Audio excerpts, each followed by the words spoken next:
Last night, J.D. Vance debated Tim Walz. J.D. Vance was a lot like Donald Trump, but extra slimy. There was a point in that debate, the turning point, the point that absolutely decimated J.D. Vance. And that's when Tim Walz asked him a simple question. He said, did Donald Trump lose the presidential election in 2020?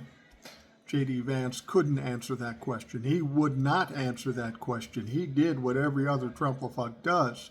Divert, distract, spin, whatever the fuck it took, but he was not going to answer that question because he knew the answer and he knew Donald Trump would not like that. That was J.D. Vance's strategy. Well, today, things are a little different. He may have to rethink that strategy because you remember Jack Smith filed an oversized brief regarding superseding indictments to the election interference case in Washington, D.C.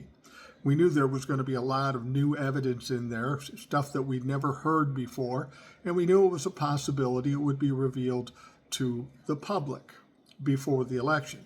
Well, it turns out that day is today, much quicker than I think a lot of people thought it would be, but it was revealed today. There's going to be a lot of time taken to try to figure out everything it says, but clearly there is some evidence in there that is pretty damning. Evidence that Donald Trump did not want people to hear, or J.D. Vance to hear.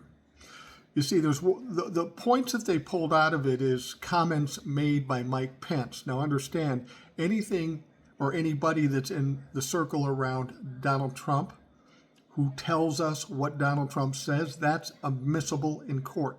So that's very important. And there are some comments from Mike Pence. Mike Pence said that shortly after the election, he told Donald Trump that there was no election fraud. And then later in the month, that November, said there was no way we were going to win any cases in court. So at that moment in time, well before the January 6th insurrection, Donald Trump knew he wasn't going to win. He knew he didn't have a chance in court. But still, he pushed the lie.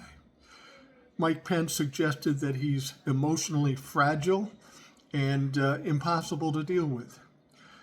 Now, as I say, this filing is 165 pages. There's a lot of shit in there, and there are people numbered instead of names, but you can figure out who those names are, and it's going to take a little while to figure out who's who and what they said and all of that. But here's the thing. This filing is the one filing that Donald Trump did not want out there. It is out there in public purview. We're going to see the media go through it. I'll go through it.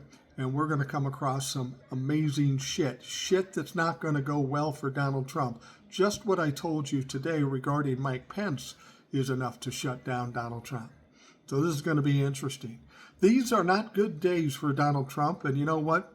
This may be his best day up until November 5th because it's steadily going to get worse and worse and worse.